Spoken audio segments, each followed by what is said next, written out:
Hello friends, എല്ലാവർക്കും Drona P S സിയുടെ SCRT സീരീസിലേക്ക് സ്വാഗതം. അപ്പോൾ നമ്മൾ ചെയ്തുകൊണ്ടിരുന്നത് 10ാം ക്ലാസ്സിലെ സോഷ്യൽ സയൻസിൻ്റെ ക്വസ്റ്റ്യൻസ് ആയിരുന്നു. അപ്പോൾ ഇത് പാർട്ട് 4 ആണ്. പാർട്ട് 3 വരെ കാണാത്ത ആൾക്കാരുണ്ടെങ്കിൽ അതൊക്കെ ഒന്ന് പോയി കണ്ടു നോക്കുക. അപ്പോൾ നമുക്ക് തുടങ്ങാം. സർവശിക്ഷ അഭിയാൻ, രാഷ്ട്രീയ മാധ്യമിക് ശിക്ഷാ അഭിയാൻ എന്നിവയെ സംയോജിപ്പിച്ചുകൊണ്ട് ആവിഷ്കരിച്ച പദ്ധതി ഏതാണ്? സർവശിക്ഷാ അഭിയാൻ, രാഷ്ട്രീയ മാധ്യമിക് ശിക്ഷാ അഭിയാൻ എന്നിവയെ സംയോജിപ്പിച്ചുകൊണ്ട് ആവിഷ്കരിച്ച പദ്ധതി ഏതാണ്? സമഗ്ര ശിക്ഷാ അഭിയാനാണ് സർവശിക്ഷാ അഭിയാനെയും രാഷ്ട്രീയ മാധ്യമിക് ശിക്ഷാ അഭിയാനെയും സംയോജിപ്പിച്ച് ആവിഷ്കരിച്ച പദ്ധതി. 2. സ്വതന്ത്ര ഇന്ത്യയുടെ ആദ്യത്തെ വിദ്യാഭ്യാസ മന്ത്രി ആരായിരുന്നു? സ്വതന്ത്ര ഇന്ത്യയുടെ ആദ്യത്തെ വിദ്യാഭ്യാസ മന്ത്രി മൗലാന അബുൽ കലാം ആസാദാണ് സ്വതന്ത്ര ഇന്ത്യയുടെ ആദ്യത്തെ വിദ്യാഭ്യാസ മന്ത്രി. 3. ദേശീയ വിദ്യാഭ്യാസ നയം രൂപീകരിച്ച വർഷം. ദേശീയ വിദ്യാഭ്യാസ നയം രൂപീകരിച്ച വർഷം 1986. 1986 ദേശീയ വിദ്യാഭ്യാസ നയം രൂപീകരിക്കുന്നത്. 4. വിദ്യാഭ്യാസത്തിൻ്റെ ദേശീയ മാതൃകയെ പറ്റിയുള്ള നിർദ്ദേശങ്ങൾ സമർപ്പിക്കാൻ നിയോഗിച്ച കമ്മീഷൻ. വിദ്യാഭ്യാസത്തിൻ്റെ ദേശീയ മാതൃകയെ പറ്റിയുള്ള നിർദ്ദേശങ്ങൾ സമർപ്പിക്കാൻ നിയോഗിച്ച commission doctor DS Kothari commission. 5. സർവകലാശാല വിദ്യാഭ്യാസത്തെക്കുറിച്ച് പഠിക്കാൻ നിയോഗിച്ച കമ്മീഷൻ. സർവകലാശാല വിദ്യാഭ്യാസത്തെക്കുറിച്ച് പഠിക്കാൻ നിയോഗിച്ച കമ്മീഷൻ ഡോക്ടർ S രാധാകൃഷ്ണൻ കമ്മീഷനാണ് സർവകലാശാല വിദ്യാഭ്യാസത്തെക്കുറിച്ച് പഠിക്കാൻ നിയോഗിക്കപ്പെട്ട കമ്മീഷൻ. 6. സെക്കൻഡറി വിദ്യാഭ്യാസ മേഖലയെക്കുറിച്ച് പഠിക്കാൻ നിയോഗിച്ച കമ്മീഷൻ. സെക്കൻഡറി വിദ്യാഭ്യാസ മേഖലയെക്കുറിച്ച് പഠിക്കാൻ നിയോഗിച്ച കമ്മീഷൻ ലക്ഷ്മണസ്വാമി മുതലിയാർ കമ്മീഷൻ. അപ്പോൾ ലക്ഷ്മണസ്വാമി മുതലിയാർ കമ്മീഷൻ സെക്കൻഡറി വിദ്യാഭ്യാസ മേഖലയെക്കുറിച്ച് പഠിക്കാനുള്ളതായിരുന്നു. ഡോക്ടർ രാധാകൃഷ്ണൻ കമ്മീഷൻ സർവകലാശാല വിദ്യാഭ്യാസത്തെക്കുറിച്ച് പഠിക്കാനുള്ളതായിരുന്നു. ഡോക്ടർ DS കോത്താരി കമ്മീഷൻ വിദ്യാഭ്യാസത്തിൻ്റെ ദേശീയ മാതൃകയെ പറ്റിയുള്ള നിർദ്ദേശങ്ങൾ സമർപ്പിക്കാനുള്ളതായിരുന്നു. 7. സർവകലാശാല വിദ്യാഭ്യാസത്തെക്കുറിച്ചുള്ള പഠനത്തിനായി നിയമിച്ച കമ്മീഷൻ. സർവകലാശാല വിദ്യാഭ്യാസത്തെക്കുറിച്ചുള്ള പഠനത്തിനായി നിയമിച്ച commission doctor Radhakrishnan commission. 8. Indian ആണവോർജ കമ്മീഷൻ രൂപീകരിക്കുന്നതിന് നേതൃത്വം നൽകിയ വ്യക്തി. ഇന്ത്യൻ ആണവോർജ കമ്മീഷൻ രൂപീകരിക്കുന്നതിന് നേതൃത്വം നൽകിയ വ്യക്തി ആരാണ്? ഹോമി ജെ ഭാഭ. ഹോമി ജെ ഭാഭയുടെ നേതൃത്വത്തിലാണ് ഇന്ത്യൻ ആണവോർജ കമ്മീഷൻ രൂപീകരിക്കപ്പെടുന്നത്. 9. ഡോക്ടർ APJ അബ്ദുൽ കലാം ഇന്ത്യയുടെ എത്രാമത്തെ രാഷ്ട്രപതിയാണ്? ഡോക്ടർ APJ അബ്ദുൽ കലാം ഇന്ത്യയുടെ എത്രാമത്തെ രാഷ്ട്രപതിയാണ്? 11ാമത്തെ രാഷ്ട്രപതിയാണ് APJ അബ്ദുൽ കലാം. 10. ഇന്ത്യൻ വിദേശ നയത്തിൻ്റെ ശില്പി ആര്? ഇന്ത്യൻ വിദേശ നയത്തിൻ്റെ ശില്പി ആരാണ്? ജവഹർലാൽ നെഹ്റു ആണ് ഇന്ത്യൻ വിദേശ നയത്തിൻ്റെ ശില്പി.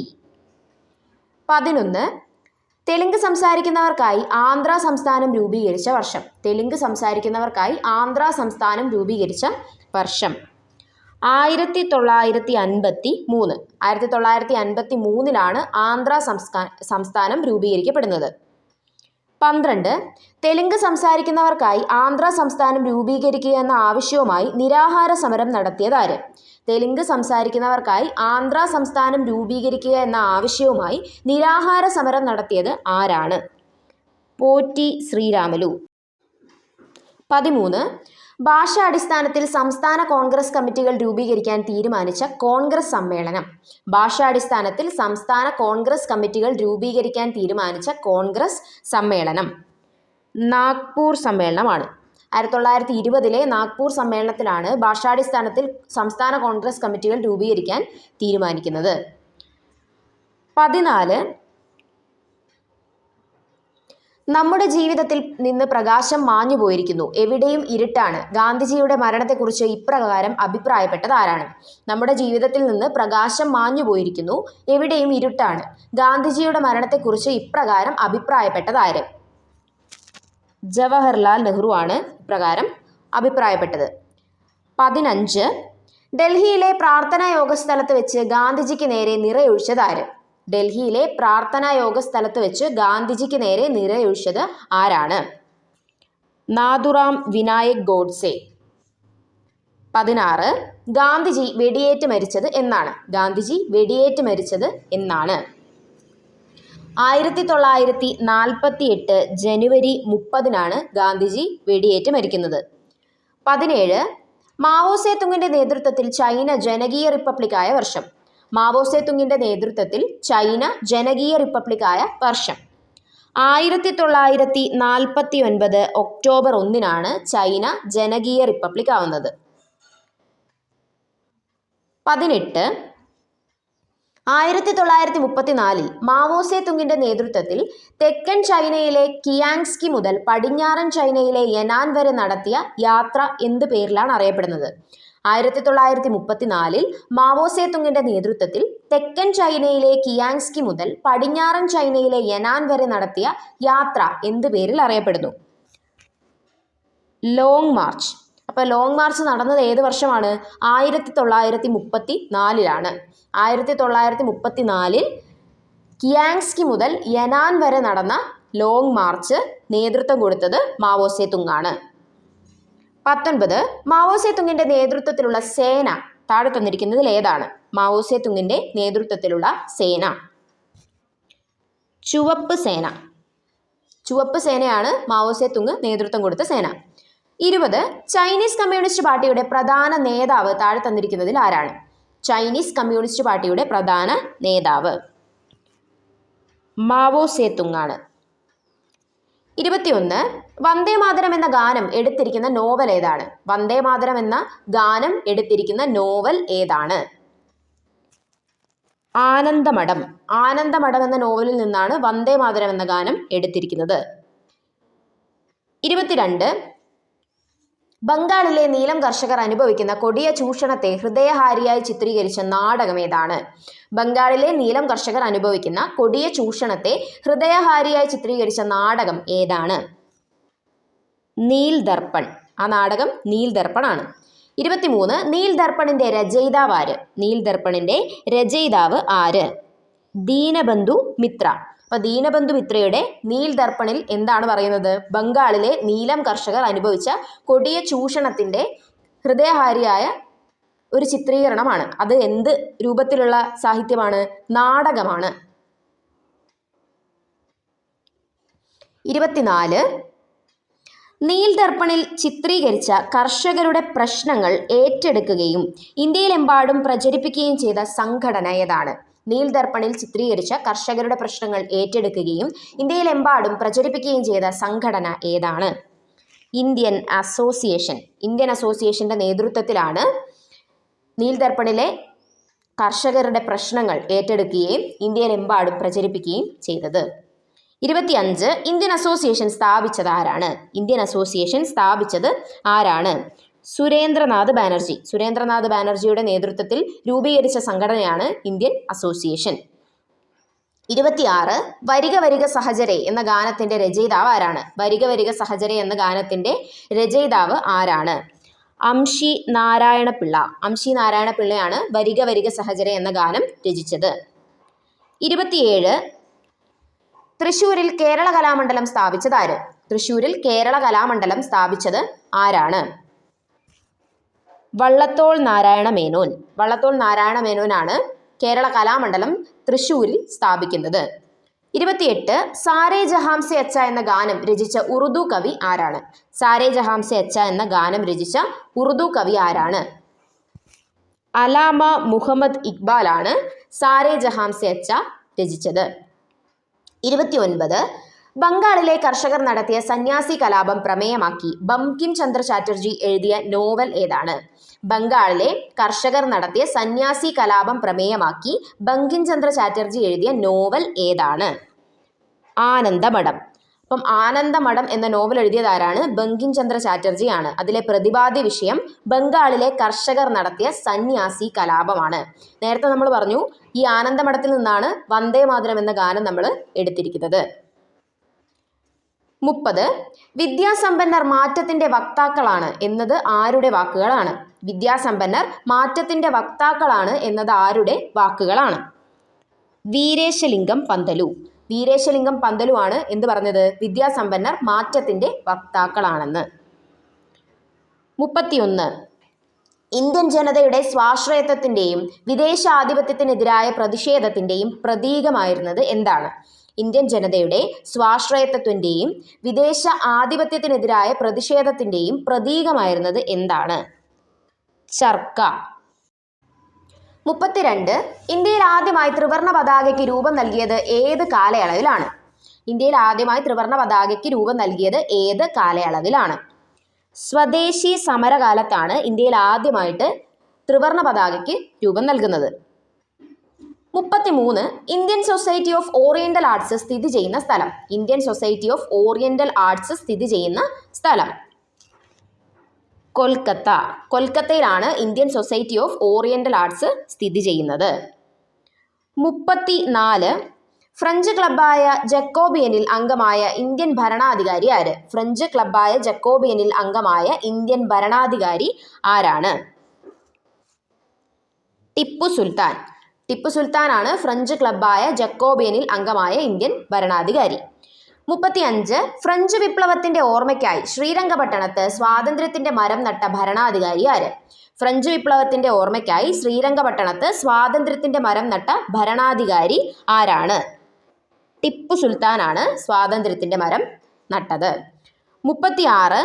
ഡക്കാൻ എഡ്യൂക്കേഷൻ സൊസൈറ്റി സ്ഥാപിതമായ വർഷം. ഡക്കാൻ എഡ്യൂക്കേഷൻ സൊസൈറ്റി സ്ഥാപിതമായ വർഷം 1884. 1884 ഡക്കാൻ എഡ്യൂക്കേഷൻ സൊസൈറ്റി സ്ഥാപിതമാവുന്നത്. 37. ശാശ്വത ഭൂനികുതി വ്യവസ്ഥയിൽ നികുതി പിരിച്ചിരുന്നത് ആരാണ്? ശാശ്വത ഭൂനികുതി വ്യവസ്ഥയിൽ നികുതി പിരിച്ചിരുന്നത് ആരാണ്? സെമീന്ദാർമാരുടെ നേതൃത്വത്തിലാണ് ശാശ്വത ഭൂനികുതി വ്യവസ്ഥയിൽ നികുതി പിരിച്ചിരുന്നത്. 38. ലോകത്തിലെ ആദ്യത്തെ ലിഖിത ഭരണഘടന ഏത് രാജ്യത്തിൻ്റെതാണ്? ലോകത്തിലെ ആദ്യത്തെ ലിഖിത ഭരണഘടന ഏത് രാജ്യത്തിൻ്റെതാണ്? അമേരിക്ക. അമേരിക്കയുടേതാണ് ലോകത്തിലെ ആദ്യത്തെ ലിഖിത ഭരണഘടന. 39. ഡക്കാൻ എഡ്യൂക്കേഷൻ സൊസൈറ്റി സ്ഥാപിച്ച ഫർഗൂസൺ കോളേജ് സ്ഥിതി ചെയ്യുന്നത് എവിടെയാണ്? ഡക്കാൻ എഡ്യൂക്കേഷൻ സൊസൈറ്റി സ്ഥാപിച്ച ഫർഗൂസൺ കോളേജ് സ്ഥിതി ചെയ്യുന്നത് എവിടെയാണ്? പൂനെ. ഫർഗൂസൺ കോളേജ് സ്ഥിതി ചെയ്യുന്നത് എവിടെയാണ്? പൂനെയിലാണ്. 40. പാവപ്പെട്ടവനും പണക്കാരനും വിദ്യാഭ്യാസം നേടിയാൽ തങ്ങൾക്കെതിരെയുള്ള കടന്നാക്രമണവും ക്രൂരതയും അടിച്ചമർത്തലും ഒറ്റക്കെട്ടായി നിന്ന് ചെറുക്കാൻ അവർക്ക് കഴിയും എന്നത് ആരുടെ വാക്കുകളാണ്? പാവപ്പെട്ടവനും പണക്കാരനും വിദ്യാഭ്യാസം നേടിയാൽ തങ്ങൾക്കെതിരെയുള്ള കടന്നാക്രമണവും ക്രൂരതയും അടിച്ചമർത്തലും ഒറ്റക്കെട്ടായി നിന്ന് ചെറുക്കാൻ അവർക്ക് കഴിയുമെന്നത് ആരുടെ വാക്കുകളാണ്? കേശവ് ചന്ദ്ര സെൻ. 41. ഇന്ത്യയിലെ ആദ്യത്തെ വനിതാ സർവകലാശാല സ്ഥാപിച്ചതാര്? ഇന്ത്യയിലെ ആദ്യത്തെ വനിതാ സർവകലാശാല സ്ഥാപിച്ചത് ആരാണ്? DK കാർവേ. DK കാർവേയുടെ നേതൃത്വത്തിലാണ് ഇന്ത്യയിലെ ആദ്യത്തെ വനിതാ സർവകലാശാല സ്ഥാപിക്കപ്പെടുന്നത്. 42. മുതലാളിത്ത ചേരിയുടെയോ സോഷ്യലിസ്റ്റ് ചേരിയുടെയോ ഭാഗമാകാതെ നിലകൊണ്ട രാജ്യങ്ങളുടെ കൂട്ടായ്മ എന്ത് പേരിലാണ് അറിയപ്പെടുന്നത്? മുതലാളിത്ത ചേരിയുടെയോ സോഷ്യലിസ്റ്റ് ചേരിയുടെയോ ഭാഗമാകാതെ നിലകൊണ്ട രാജ്യങ്ങളുടെ കൂട്ടായ്മ. ചേരിചേരാ പ്രസ്ഥാനം.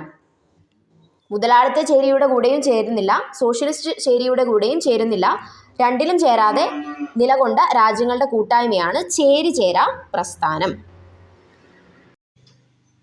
43.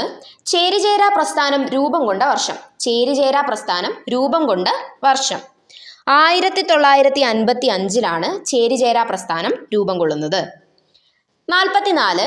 ചേരിചേരാ പ്രസ്ഥാനത്തിന് രൂപം നൽകാൻ തീരുമാനിച്ച സമ്മേളനം നടന്നത് എവിടെയാണ്? ചേരിചേരാ പ്രസ്ഥാനത്തിന് രൂപം നൽകാൻ തീരുമാനിച്ച സമ്മേളനം നടന്നത് എവിടെയാണ്? ബന്ദൂങ്ങിലാണ് ആ സമ്മേളനം നടക്കുന്നത്. 45. മുതലാളിത്ത ചേരിക്കും സോഷ്യലിസ്റ്റ് ചേരിക്കും ബദലായി രൂപം കൊണ്ട ആശയം. മുതലാളിത്ത ചേരിക്കും സോഷ്യലിസ്റ്റ് ചേരിക്കും ബദലായി രൂപം കൊണ്ട ആശയം ഏത്? ചേരിചേരായ്മ. ചേരിചേരായ്മയാണ് മുതലാളിത്ത ചേരിക്കും സോഷ്യലിസ്റ്റ് ചേരിക്കും ബദലായി രൂപം കൊണ്ട ആശയം. 46. ശീതസമരം എന്ന ഗ്രന്ഥത്തിന്റെ ഉപജ്ഞാതാവ് ആര്? ശീതസമരം എന്ന ഗ്രന്ഥത്തിന്റെ ഉപജ്ഞാതാവ് ആരാണ്? Walter Lipman. വാൾട്ടർ ലിപ്മാൻ ആണ് ശീതസമരം എന്ന ഗ്രന്ഥത്തിന്റെ ഉപജ്ഞാതാവ്. എങ്കിൽ ശീതസമരം എന്ന വാക്ക് കോയിൻ ചെയ്തത് ആരാണ്? ശീതസമരം എന്ന വാക്ക് കോയിൻ ചെയ്തത് ബെർണാഡ് ബറൂച്ച് ആണ്. ശീതസമരം എന്ന ഗ്രന്ഥം എഴുതിയത് വാൾട്ടർ ലിപ്മാൻ ആണ്. ശീതസമരം എന്ന വാക്ക് കോയിൻ ചെയ്തത് ബെർണാഡ് ബറൂച്ച് ആണ്. 47 മുതലാളിത്ത ചേരിക്ക് നേതൃത്വം കൊടുത്ത രാജ്യം. മുതലാളിത്ത ചേരിക്ക് നേതൃത്വം കൊടുത്ത രാജ്യം ഏതാണ്? അമേരിക്ക. 48 സോഷ്യലിസ്റ്റ് സാമ്പത്തിക വ്യവസ്ഥ സ്വീകരിച്ച രാഷ്ട്രങ്ങളുടെ ചേരിക്ക് നേതൃത്വം നൽകിയ രാജ്യം. സോഷ്യലിസ്റ്റ് സാമ്പത്തിക വ്യവസ്ഥ സ്വീകരിച്ച രാഷ്ട്രങ്ങളുടെ ചേരിക്ക് നേതൃത്വം നൽകിയ രാജ്യം സോവിയറ്റ് യൂണിയൻ ആണ്. സോവിയറ്റ് യൂണിയന്റെ നേതൃത്വത്തിലാണ് സോഷ്യലിസ്റ്റ് സാമ്പത്തിക വ്യവസ്ഥയുള്ള രാജ്യങ്ങൾ പ്രവർത്തിച്ചിരുന്നത്. 49 രണ്ടാം ലോകമഹായുദ്ധം ആധാരമാക്കിക്കൊണ്ടുള്ള പിക്കാസോയുടെ വിശ്വവിഖ്യാത ചിത്രം ഏതാണ്? രണ്ടാം ലോകമഹായുദ്ധം ആധാരമാക്കിക്കൊണ്ടുള്ള പിക്കാസോയുടെ വിശ്വവിഖ്യാത ചിത്രം ഗൂർണിക്ക. 50 UN ദിനമായി ആചരിക്കുന്നത് എന്നാണ്? UN ദിനമായി ആചരിക്കുന്നത് എന്നാണ്? ഒക്ടോബർ 24. ഒക്ടോബർ 24 UN ദിനമായി ആചരിക്കപ്പെടുന്നത്. 51 ഐക്യരാഷ്ട്ര സംഘടന സ്ഥാപിതമായ വർഷം. ഐക്യരാഷ്ട്ര സംഘടന സ്ഥാപിതമായ വർഷം 1945 ഒക്ടോബർ 24 ഐക്യരാഷ്ട്ര സംഘടന സ്ഥാപിതമാവുന്നത്. 1945 ഒക്ടോബർ 24. 52 അമേരിക്ക രണ്ടാം ലോകമഹായുദ്ധത്തിൽ പ്രവേശിക്കാൻ ഇടയായ സംഭവം. അമേരിക്ക രണ്ടാം ലോകമഹായുദ്ധത്തിൽ പ്രവേശിക്കാൻ ഇടയായ സംഭവം പേൾ ഹാർബർ ആക്രമണം. പേൾ ഹാർബർ ആക്രമണത്തോടെയാണ് അമേരിക്ക രണ്ടാം ലോകമഹായുദ്ധത്തിൽ പ്രവേശിക്കുന്നത്. 53 ഹവായ് ദ്വീപിലെ അമേരിക്കൻ നാവിക കേന്ദ്രമായ പേൾ ഹാർബർ ജപ്പാൻ ആക്രമിച്ച വർഷം ഏതാണ്? ഹവായ് ദ്വീപിലെ അമേരിക്കൻ നാവിക കേന്ദ്രമായ പേൾ ഹാർബർ ജപ്പാൻ ആക്രമിച്ച വർഷം 1941. 1941 അമേരിക്കൻ നാവിക കേന്ദ്രമായ പേൾ ഹാർബർ ജപ്പാൻ ആക്രമിക്കുന്നത്. അതിൻ്റെ ഫലമായാണ് അമേരിക്ക രണ്ടാം ലോകമഹായുദ്ധത്തിൽ പ്രവേശിക്കുന്നത്. 54 അമേരിക്ക ഹിരോഷിമയിൽ അണുബോംബ് വർഷിച്ച വർഷം. അമേരിക്ക ഹിരോഷിമയിൽ അണുബോംബ് വർഷിച്ച വർഷം 1945 ഓഗസ്റ്റ് 6 ഹിരോഷിമയിൽ അണുബോംബിടുന്നത്. 55 അമേരിക്ക നാഗസാക്കിയിൽ അണുബോംബ് വർഷിച്ച വർഷം. അമേരിക്ക നാഗസാക്കിയിൽ അണുബോംബ് വർഷിച്ച വർഷം 1945 ഓഗസ്റ്റ് 9 നാഗസാക്കിയിൽ അണുബോംബ് വർഷിക്കുന്നത്. അപ്പോൾ ഹിരോഷിമയിൽ അണുബോംബിടുന്നത് 1945 ഓഗസ്റ്റ് 6 നാഗസാക്കിയിൽ 1945 ഓഗസ്റ്റ് 9. 56 അമേരിക്ക നാഗസാക്കിയിൽ വർഷിച്ച അണുബോംബ് ഏതാണ്? അമേരിക്ക നാഗസാക്കിയിൽ വർഷിച്ച അണുബോംബ് ഏതാണ്? ഫാറ്റ്മാൻ. അപ്പോൾ ഫാറ്റ്മാൻ എന്ന് പറയുന്ന അണുബോംബാണ് നാഗസാക്കിയിൽ വർഷിച്ചിട്ടുണ്ടായിരുന്നത്. 57 അമേരിക്ക ഹിരോഷിമയിൽ വർഷിച്ച അണുബോംബ് ഏതാണ്? അമേരിക്ക ഹിരോഷിമയിൽ വർഷിച്ച അണുബോംബ് ലിറ്റിൽ ബോയ്. അപ്പോൾ ഹിരോഷിമയിൽ വർഷിച്ച അണുബോംബാണ് ലിറ്റിൽ ബോയ്. നാഗസാക്കിയിൽ വർഷിച്ച അണുബോംബാണ് ഫാറ്റ്മാൻ. 58 ഇന്ത്യയിലെ ആദ്യത്തെ വനിതാ സർവകലാശാല സ്ഥാപിതമായ വർഷം. ഇന്ത്യയിലെ ആദ്യത്തെ വനിതാ സർവകലാശാല സ്ഥാപിതമായ വർഷം 1916.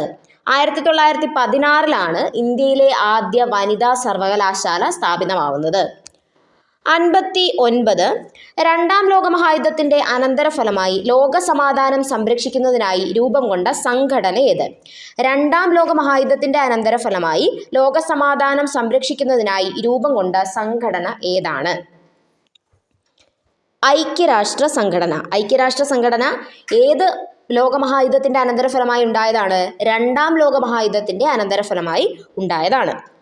60 ബ്രിട്ടീഷ് കാലഘട്ടത്തിൽ ഇന്ത്യൻ സമ്പദ് വ്യവസ്ഥയിൽ ഉണ്ടായ തകർച്ചയെക്കുറിച്ച് സ്ഥിതിവിവര കണക്കുകൾ ശേഖരിച്ച് പഠനം നടത്തിയത് ആരാണ്?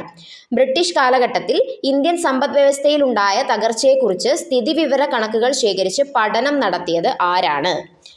ദാദാബായ് നവറോജിയാണ് ഈ പഠനം നടത്തുന്നത്. 61 പുതിയ തിര ഉപയോഗിക്കാൻ നിർബന്ധിച്ച ബ്രിട്ടീഷ് ഉദ്യോഗസ്ഥന് നേരെ വെടിയുതിർത്ത ബംഗാളിലെ ബരക്പൂരിൽ നിന്നുള്ള സൈനികൻ ആരായിരുന്നു? പുതിയ തിര ഉപയോഗിക്കാൻ നിർബന്ധിച്ച ബ്രിട്ടീഷ് ഉദ്യോഗസ്ഥന് നേരെ വെടിയുതിർത്ത ബംഗാളിലെ ബരക്പൂരിൽ നിന്നുള്ള സൈനികൻ ആരായിരുന്നു? മംഗൾ പാണ്ഡെ. 62. സ്വദേശി സ്റ്റീം നാവിഗേഷൻ കമ്പനി ആരംഭിച്ച വർഷം. സ്വദേശി സ്റ്റീം നാവിഗേഷൻ കമ്പനി ആരംഭിച്ച വർഷം 1906 സ്വദേശി സ്റ്റീം നാവിഗേഷൻ കമ്പനി ആരംഭിക്കുന്നത്. 63. സ്വദേശി സ്റ്റീം നാവിഗേഷൻ കമ്പനിയുടെ ആസ്ഥാനം എവിടെയാണ്? സ്വദേശി സ്റ്റീം നാവിഗേഷൻ കമ്പനിയുടെ ആസ്ഥാനം എവിടെയാണ്? തൂത്തുക്കുടി. തൂത്തുക്കുടിയിലാണ് സ്വദേശി സ്റ്റീം നാവിഗേഷൻ കമ്പനിയുടെ ആസ്ഥാനം. 64. സ്വദേശി സ്റ്റീം നാവിഗേഷൻ കമ്പനി ആരംഭിച്ചത് ആരാണ്? സ്വദേശി സ്റ്റീം നാവിഗേഷൻ കമ്പനി ആരംഭിച്ചത് ആരാണ്? വി.ഒ. ചിദംബരം പിള്ളയാണ് സ്വദേശി സ്റ്റീം നാവിഗേഷൻ കമ്പനി ആരംഭിച്ചത്. അപ്പോൾ സ്വദേശി സ്റ്റീം നാവിഗേഷൻ കമ്പനി ആരംഭിച്ച വർഷം 1906. തൂത്തുക്കുടിയിലാണ് ആരംഭിച്ചത്. സ്ഥാപകൻ വി.ഒ. ചിദംബരം പിള്ള. 65. തമിഴ്നാട്ടിൽ സ്വദേശി പ്രസ്ഥാനത്തിന് നേതൃത്വം നൽകിയത് ആര്? തമിഴ്നാട്ടിൽ സ്വദേശി പ്രസ്ഥാനത്തിന് നേതൃത്വം നൽകിയത് ആരാണ്? വി.ഒ. ചിദംബരം പിള്ളയാണ് തമിഴ്നാട്ടിൽ സ്വദേശി പ്രസ്ഥാനത്തിന് നേതൃത്വം നൽകിയത്. 66. ബാലഗംഗാധര തിലകനെ ഇന്ത്യൻ അസ്വസ്ഥതയുടെ പിതാവ് എന്ന് വിശേഷിപ്പിച്ചത് ആരാണ്? ബാലഗംഗാധര തിലകനെ ഇന്ത്യൻ അസ്വസ്ഥതയുടെ പിതാവ് എന്ന് വിശേഷിപ്പിച്ചത് ആരാണ്? വാലന്റൈൻ ഷിറോൾ ആണ്. അപ്പോൾ വാലന്റൈൻ ഷിറോൾ ബാലഗംഗാധര തിലകനെ എങ്ങനെ വിശേഷിപ്പിച്ചു? ഇന്ത്യൻ അസ്വസ്ഥതയുടെ പിതാവ് എന്നാണ് വിശേഷിപ്പിക്കുന്നത്. 67. വ്യവസായ വിപ്ലവം ആരംഭിച്ച കാലഘട്ടം. വ്യവസായ വിപ്ലവം ഏത് നൂറ്റാണ്ടിലാണ് ആരംഭിക്കുന്നത്? 18-ാം നൂറ്റാണ്ട്. 18-ാം നൂറ്റാണ്ടിലാണ് വ്യവസായ വിപ്ലവം ആരംഭിക്കുന്നത്. 68. വ്യവസായ വിപ്ലവം ആദ്യമായി ആരംഭിച്ച രാജ്യം. വ്യവസായ വിപ്ലവം ആദ്യമായി ആരംഭിച്ച രാജ്യം ഇംഗ്ലണ്ട്. അപ്പോൾ വ്യവസായ വിപ്ലവത്തിൻ്റെ തുടക്കം ഇംഗ്ലണ്ടിൽ നിന്നായിരുന്നു. 18-ാം നൂറ്റാണ്ടിലാണ് വ്യവസായ വിപ്ലവം ആരംഭിക്കുന്നത്. തുടക്കം ഇംഗ്ലണ്ടിൽ നിന്നായിരുന്നു. 69. ചോർച്ചാ സിദ്ധാന്തത്തിൻ്റെ ഉപജ്ഞാതാവ് ആര്? ചോർച്ചാ സിദ്ധാന്തത്തിൻ്റെ ഉപജ്ഞാതാവ് ആര്? ദാദാബായ് നെഹ്റുജി. ദാദാബായ് നെഹ്റുജിയാണ് ചോർച്ചാ സിദ്ധാന്തത്തിൻ്റെ ഉപജ്ഞാതാവ്. 70. മലബാർ കലാപത്തെക്കുറിച്ച് പഠിക്കാൻ നിയോഗിച്ച കമ്മീഷൻ ഏതാണ്? മലബാർ കലാപത്തെക്കുറിച്ച് പഠിക്കാൻ നിയോഗിച്ച കമ്മീഷൻ ഏതാണ്? William Logan commission. William Logan കമ്മീഷനാണ് മലബാർ കലാപത്തെക്കുറിച്ച് പഠിക്കാൻ നിയോഗിക്കപ്പെട്ട കമ്മീഷൻ. 71. രാജ്മഹൽ കുന്നുകളുടെ താഴ്വരയിൽ ജീവിച്ചിരുന്ന ഗോത്ര വിഭാഗം ഏതാണ്? രാജ്മഹൽ കുന്നുകളുടെ താഴ്വരയിൽ ജീവിച്ചിരുന്ന ഗോത്ര വിഭാഗം ഏതാണ്? സാന്താൾമാരാണ്. സാന്താൾമാർ എവിടെയാണ് ജീവിച്ചിരുന്നത്? രാജ്മഹൽ കുന്നുകളുടെ താഴ്വരയിലാണ് ജീവിച്ചിരുന്നത്. 72. സന്താൾ കലാപം നടന്ന വർഷം. സാന്താൾ കലാപം നടന്ന വർഷം ഏതാണ്? 1855.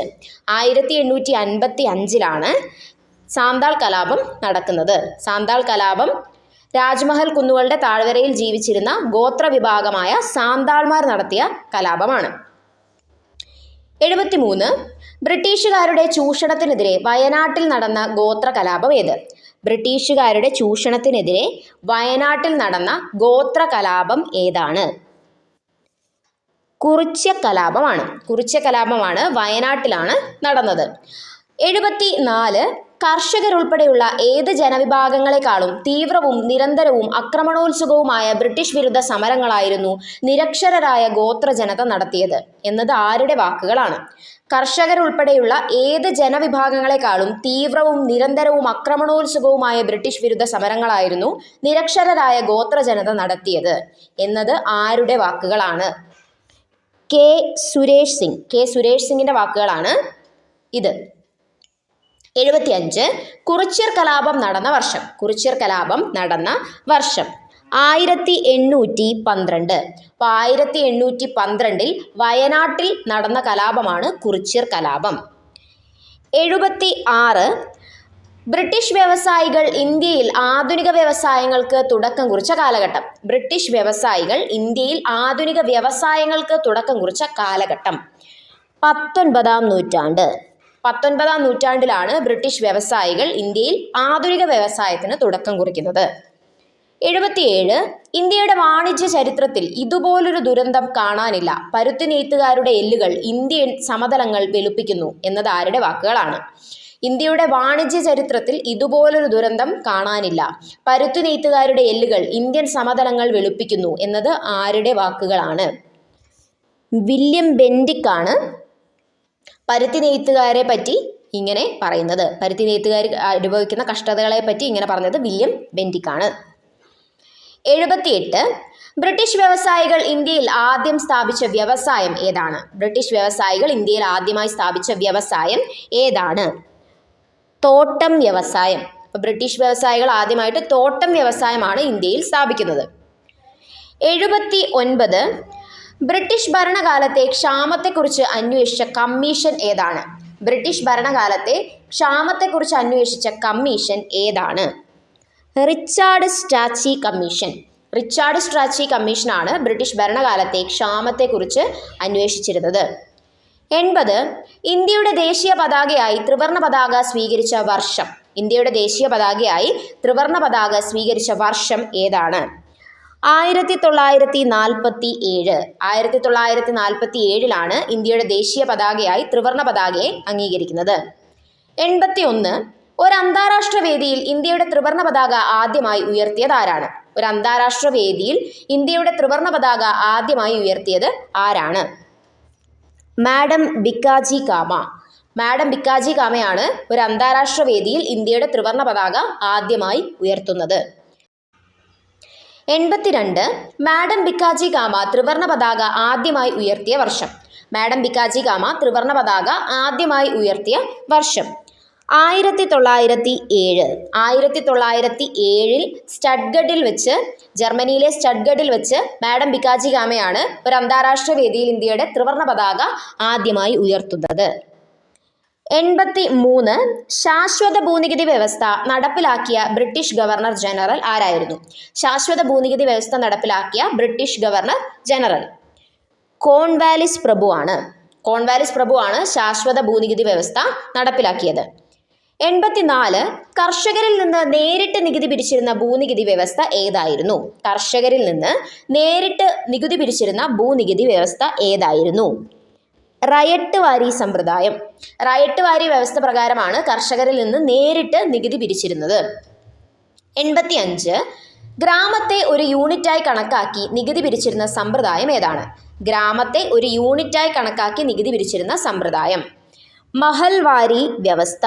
മഹൽവാരി വ്യവസ്ഥ പ്രകാരം ഗ്രാമത്തെ ഒരു യൂണിറ്റായി കണക്കാക്കിയാണ് നികുതി പിരിച്ചിരുന്നത്. 86. മഹൽവാരി വ്യവസ്ഥയിൽ നികുതി പിരിച്ചിരുന്നത് ആരാണ്? മഹൽവാരി വ്യവസ്ഥയിൽ നികുതി പിരിച്ചിരുന്നത് ആരാണ്? ഗ്രാമത്തലവനാണ്. ഗ്രാമത്തലവനാണ് മഹൽവാരി വ്യവസ്ഥയിൽ നികുതി പിരിച്ചിരുന്നത്. 87. മാപ്പിള കലാപം എന്നറിയപ്പെടുന്ന കലാപം ഏതാണ്? മാപ്പിള കലാപം എന്നറിയപ്പെട്ട കലാപം ഏതാണ്?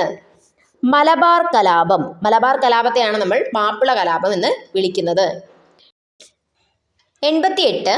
മലബാർ കലാപകാലത്ത് കൊല്ലപ്പെട്ട മലബാർ മജിസ്ട്രേറ്റ് ആരായിരുന്നു? മലബാർ കലാപകാലത്ത് കൊല്ലപ്പെട്ട മലബാർ മജിസ്ട്രേറ്റ് കനോലി ആണ്. കനോലിയാണ് മലബാർ കലാപകാലത്ത് കൊല്ലപ്പെട്ട മലബാർ മജിസ്ട്രേറ്റ്. 89. സതി എന്ന ചിത്രം വരച്ചത് ആരാണ്? സതി എന്ന ചിത്രം വരച്ചത് ആരാണ്? നന്ദലാൽ ബോസ്. നന്ദലാൽ ബോസ് ആണ് സതി എന്ന ചിത്രം വരച്ചത്. 90. 1938 ഹരിപുര INC സമ്മേളനത്തിൽ പ്രദർശിപ്പിച്ച ചിത്രം ഏതാണ്? 1938 ഹരിപുര INC സമ്മേളനത്തിൽ പ്രദർശിപ്പിച്ച ചിത്രം ഏതാണ്? ഗ്രാമീണ ചെണ്ടക്കാരൻ. 91. ഗ്രാമീണ ചെണ്ടക്കാരൻ ആരുടെ പ്രശസ്തമായ ചിത്രമാണ്? ഗ്രാമീണ ചെണ്ടക്കാരൻ എന്നത് ആരുടെ പ്രശസ്തമായ ചിത്രമാണ്? നന്ദലാൽ ബോസ്. അപ്പം 1938 ഹരിപുര INC സമ്മേളനത്തിൽ നന്ദലാൽ ബോസിന്റെ ഗ്രാമീണ ചെണ്ടക്കാരൻ എന്ന ചിത്രമാണ് പ്രദർശിപ്പിച്ചിരുന്നത്. 92. കോൺഗ്രസിന്റെ പോസ്റ്ററിനുള്ള ചിത്രമായി തിരഞ്ഞെടുത്ത ചിത്രം ഏതാണ്? കോൺഗ്രസിന്റെ പോസ്റ്ററിനുള്ള ചിത്രമായി തിരഞ്ഞെടുത്തത് ഏത് ചിത്രത്തെയാണ്?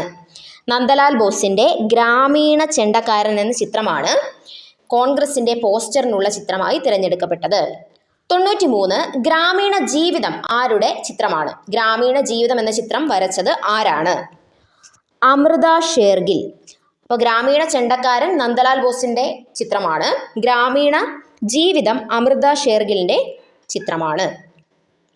94 ഭാരത് മാത എന്ന ചിത്രം വരച്ചത് ആരാണ്? ഭാരത് മാത എന്ന ചിത്രം വരച്ചത് ആരാണ്?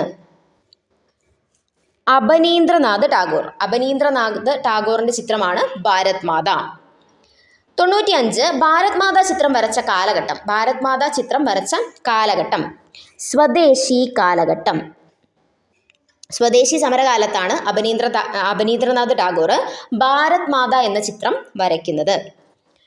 36 വിശ്വഭാരതി സർവകലാശാല സ്ഥാപിച്ചത് ആരാണ്? വിശ്വഭാരതി സർവകലാശാല സ്ഥാപിച്ചത് ആരാണ്? രവീന്ദ്രനാഥ് ടാഗോർ. രവീന്ദ്രനാഥ് ടാഗോർ ആണ് വിശ്വഭാരതി സർവകലാശാല സ്ഥാപിക്കുന്നത്. 97 വാർധാ വിദ്യാഭ്യാസ പദ്ധതിയുടെ ലക്ഷ്യം എന്തായിരുന്നു? വാർധാ വിദ്യാഭ്യാസ പദ്ധതിയുടെ ലക്ഷ്യം എന്തായിരുന്നു? തൊഴിലധിഷ്ഠിത വിദ്യാഭ്യാസം. വാർധാ വിദ്യാഭ്യാസ പദ്ധതിയുടെ ലക്ഷ്യം തൊഴിലധിഷ്ഠിത വിദ്യാഭ്യാസമായിരുന്നു. 98 1937 മഹാത്മാഗാന്ധി മുന്നോട്ട് വെച്ച വിദ്യാഭ്യാസ പദ്ധതി ഏത്? 1937 മഹാത്മാഗാന്ധി മുന്നോട്ട് വെച്ച വിദ്യാഭ്യാസ പദ്ധതി അതാണ് വാർധാ വിദ്യാഭ്യാസ പദ്ധതി. 1937 മഹാത്മാഗാന്ധി മുന്നോട്ട് വെച്ച തൊഴിലധിഷ്ഠിത വിദ്യാഭ്യാസ പദ്ധതിയാണ് വാർധാ വിദ്യാഭ്യാസ പദ്ധതി.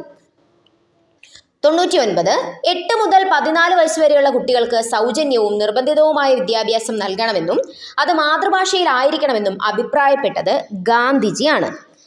8 മുതൽ 14 വയസ്സ് വരെയുള്ള കുട്ടികൾക്ക് സൗജന്യവും നിർബന്ധിതവുമായ വിദ്യാഭ്യാസം നൽകണമെന്നും അത് മാതൃഭാഷയിലായിരിക്കണമെന്നും അഭിപ്രായപ്പെട്ടത് ആരാണ്?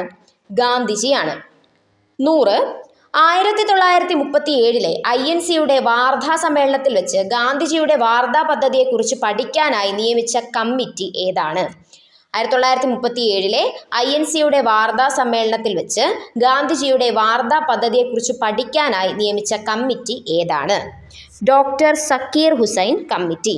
ഡോക്ടർ സക്കീർ ഹുസൈൻ കമ്മിറ്റിയാണ് വാർധാ സമ്മേളനത്തിൽ വെച്ച് ഗാന്ധിജിയുടെ വാർധാ പദ്ധതിയെക്കുറിച്ച് പഠിക്കാനായി നിയോഗിക്കപ്പെട്ട കമ്മിറ്റി.